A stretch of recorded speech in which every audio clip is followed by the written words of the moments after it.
A local law enforcement union has filed a complaint against the Nevada Department of Corrections over the recent prisoner swap. It brought hundreds of high-level offenders to High Desert State Prison, about an hour outside of Vegas.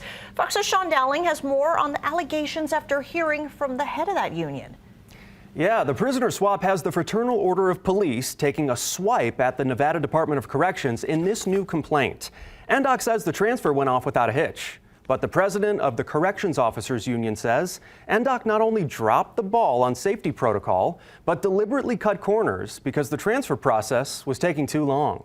You couldn't ask for a more poor example of management than selling something different in the news. Take it from Paul Lunkwitz, who was with NDOC for over 20 years and is the current president of the Fraternal Order of Police, Lodge 21 in the Vegas Valley. The complaint filed by the FOP states, initially, these inmates were being escorted by 3 corrections officers, and the inmates were restrained with leg shackles. During the course of the day, orders were given to drop the number of escorting officers down to 2 officers and later to 1, and the inmates had their shackles removed. Why? The complaint states it was management's belief that the escort to the units was taking too long. If the department thinks that safety and security is paramount, it's a joke. The statements that they're giving, that doesn't reflect reality. NDOC says nearly 2,000 inmates were moved between the 2 institutions as part of a seamless transition, and that corrections officers at the now maximum security facility of High Desert State Prison are receiving comprehensive training to be able to handle the state's most violent offenders. But Lunkwitz says it's not enough. All they did was teach them and refresh them on restraining maximum security inmates.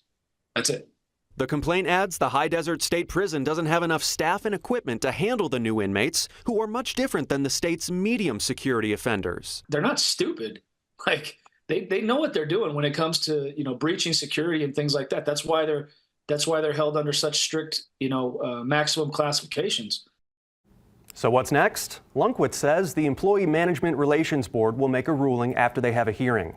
He's confident the board will rule in the union's favor, and moving forward, he thinks NDOC will be more likely to plan transfers like this well in advance with them, so it doesn't get ugly after the fact. And NDOC says it's been planning the swap for months, factoring in the recent deadly prison fight in Ely, where 3 inmates were killed.